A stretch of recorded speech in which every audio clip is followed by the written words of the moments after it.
this is like the horror movie equivalent in a professional wrestling match. And I thought they were looking for things to shock you, looking for things that were going to make you remember, and looking for things that would make you feel uncomfortable. And then it is the main event, the lights out steel cage match between Hangman Page and Swerve Strickland, where Swerve is wearing a picture of his home burning. Yes, he Imagine was. telling the seamstress that art direction you're going with. Like, okay, cool. I kind of felt this like warranted maybe like a promo or something, just to kind of maybe help us bridge how he got from like crying about seeing his childhood home get burnt to now like kind of embracing the trauma as part of his fashion for the show. Like we can kind of piece together exactly what it is. He's just like, okay, I'm using this as motivation. But I think like a promo would have been very powerful to hear coming off of that. Well, it maybe was not as powerful as hearing from Swerve, but what we did get was Tony Schiavone reflecting on Wednesday's heinous actions by noting something that none of us did bring up. He said that, it was a nice house too that he burned down.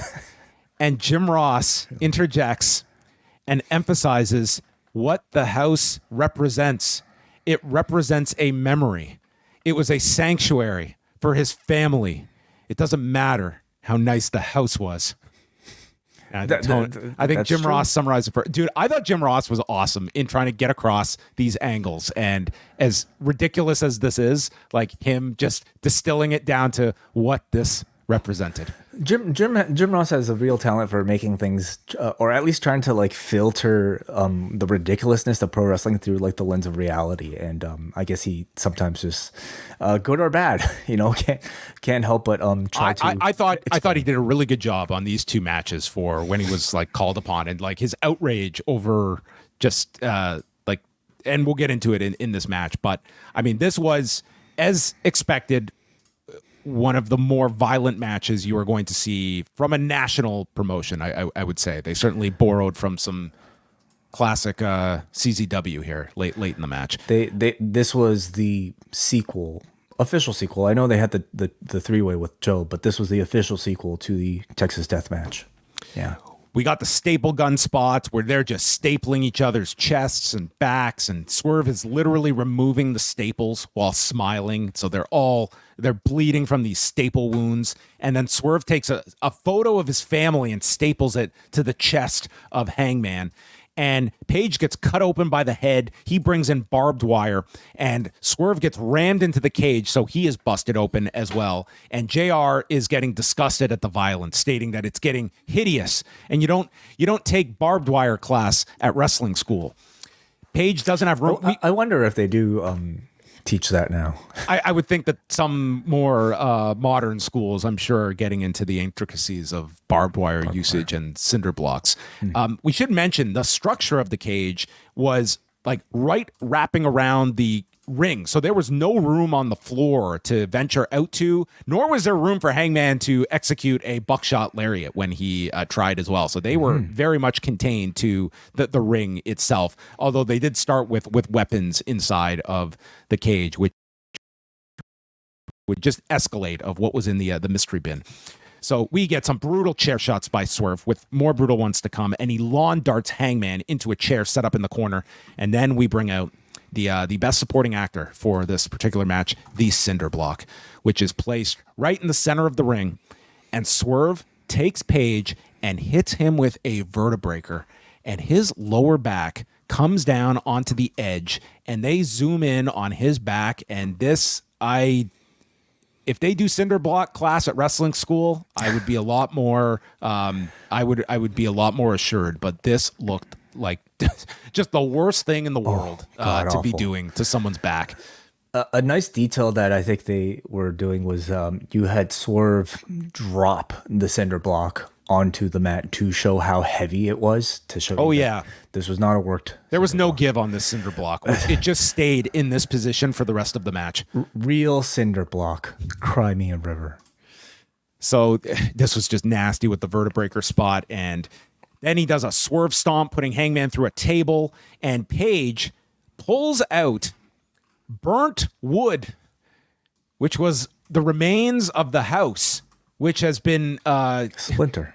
a splinter. Yes. So he starts going to shank Swerve. He goes for the eye, channeling the Tully Magnum spot at in their I Quit match at Starrcade. And Swerve does what anyone with a splinter towards the eye, how you defend it, with an armbar attempt to take the weapon away and start stabbing Hangman. Oh my god, they teach this in like a BJJ 101 class. Like this is like legit self-defense, what you would do with if somebody had a knife. Maybe not an armbar, but like this sort of thing. Yep. Swerve then gets hold of the piece of wood, and he is brought to tears looking at what is left of his childhood home. And this momentary lapse in judgment leads to a low blow from Hangman, who powerbombs Swerve onto the cinder block, and Swerve kicks out. Swerve manages to recover and hits a house call that rocks Hangman's head into the cage, and then another in the center of the ring, but he kicks out. And Page is screaming at Swerve, "Beg for mercy!" And he's attacking him with the chair, and Swerve starts to laugh. So Hangman decides to escalate shit. He rips out the man's grill and then goes to the mystery bag. And what comes out of the party bag? That's a hypodermic needle. And he takes out this needle and he injects the needle into Swerve's mouth. So this needle, which is going to get us banned from Twitter, from YouTube for showing, is put right into Swerve's mouth here and jams it in, and then takes a chair and he winds up this chair and he just smashes Swerve in the head, which they do cut as the chair is connecting with the head. And I kind of missed the impact, unfortunately, on the live broadcast. And that totally might have just been a production error. I could also see it almost being like on purpose, that it's not going to be this GIF that is easily repeatable for people to see just how brutal this chair shot was. But maybe I'm giving too much thought to this. And with that chair shot, the match is called off at 31 minutes and 23 seconds. Jim Ross proclaims, "Thank God it's over." And Taz, who has literally seen this man jammed with a needle in the mouth, all he can focus on is how sick that chair shot was. He seemed genuinely uncomfortable from this chair shot and what he had seen. That I'm sure there are going to be people that are going to say, listen, if you're going to have a chair shot in wrestling, an unprotected one, at least this is... Well, hold on a second. We've seen plenty of times AEW use unprotected chair shots that were worked. Sean Spears famously, that the one that went wrong, and then like most recently too. So like I'm not convinced that what we saw tonight was a real chair shot. I would certainly argue that whatever you are doing with a chair, you are still delivering trauma to the head at the very least. So you are with a trash can, you are with like a cookie sheet, and those are like still, I guess, not necessarily banned or it's even criticized. Headshots. It's like it's headshots. Every bump is a headshot when you want to be technical about it. Like I mean, I'm a bit surprised that like people are reacting that way to this particular chair shot when we've seen these sort of chair shots, like worked, gimmicked chair shots in AEW before. I will give you a work chair shot, and we'll see how well they hold up. Okay, sure. So the match ends. First of all, what did you think about the match overall?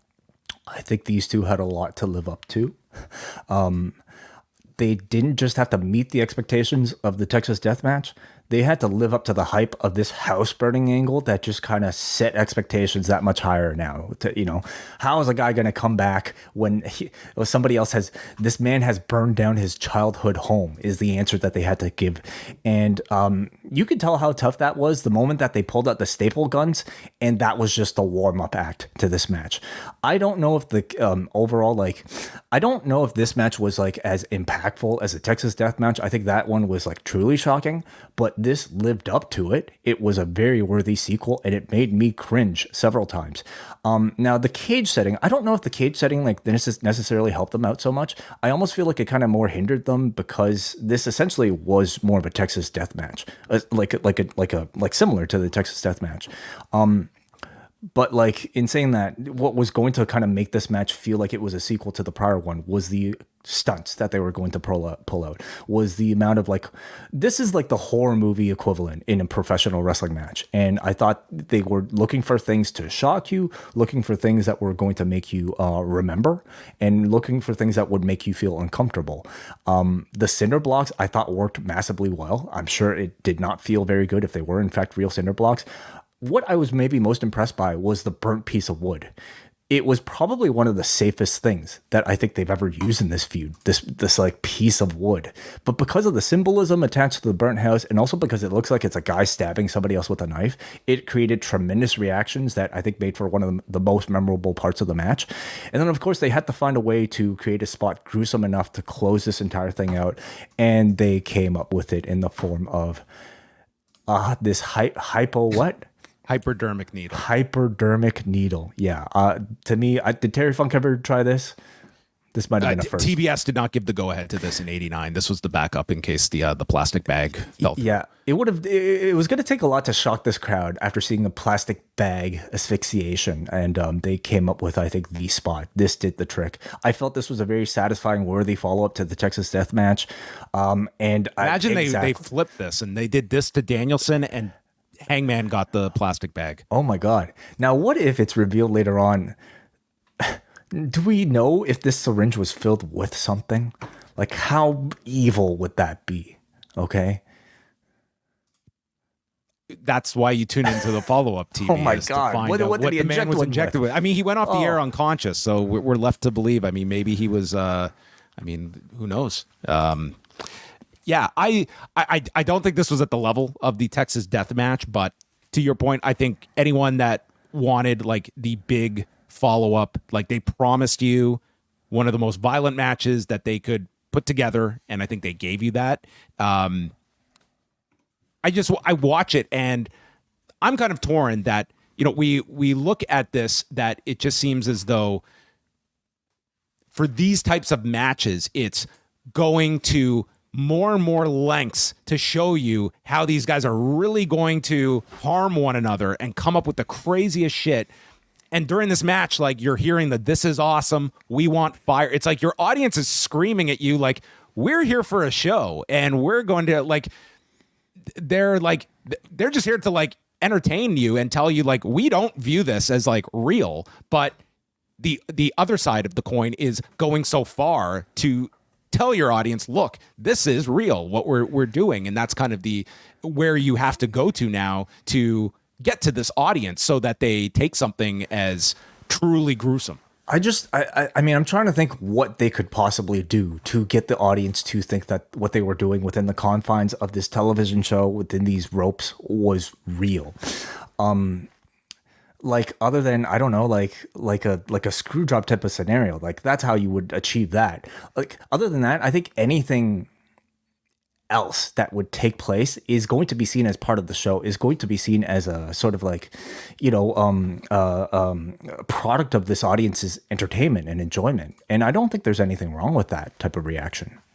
It's not. It's like that's where things are at this point. And it's I think it all comes down to your thought process of just, how far you go here, where guys are just going to like massacre each other to just escalate the bar more and more. And you have to go beyond this each time. And it's not the idea of the illusion of violence. Now it's just the actual delivery of real violence and real. Okay. Let's debate that, because what was really violent about this match? The cinder blocks. The cinder blocks and the landing on the cinder blocks, right? Yeah. I don't disagree. But I think on the scale of risk, that's pretty high up there. But it's also not like the craziest thing I've seen in wrestling. Like, it's shocking because I haven't seen a cinder block vertebraker before. But I also like the Darby stuff. Like the Darby stuff is like all examples of Darby that stuff. Frequently, I think, like, sets the bar probably too high. Again, I think like what stands out to me the most are going to be the things that are also storyline driven, like the burnt piece of wood, which was completely safe, but also I think garnered some of the biggest reactions. The hypodermic, and it also, just on that note, for that spot, people in the arena probably had no idea the significance of it, but you don't need the significance to just see the guy stabbing him with an object, and that works on that level. And Exactly. if you happen to go home and watch the show, you're like, oh, there was even deeper meaning than just a very, like, a sharp object. I can understand he's trying to stab him. I don't need the story. Yes. And the hypodermic needle, which I think everyone understands that one. yeah, it is incredibly shocking because They come home to the pay-per-view and realize, oh my God, that was his old needle collection.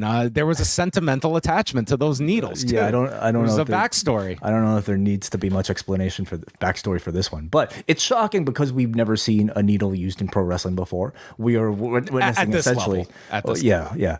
But all we're talking about is a spot that we've all taken, John. If you've ever been to the dentist, you've taken this spot, right?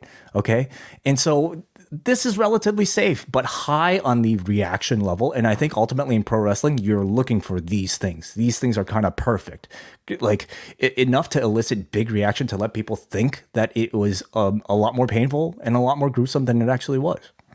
I look more towards like the cinder block spots and such like that. But it was, That was very high risk, yes.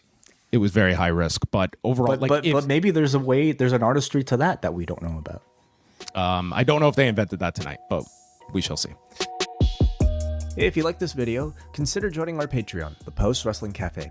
Multiple bonus podcasts every week, ad-free shows, and access to our full archive. Otherwise, a like and subscribe is much appreciated. Thank you for watching.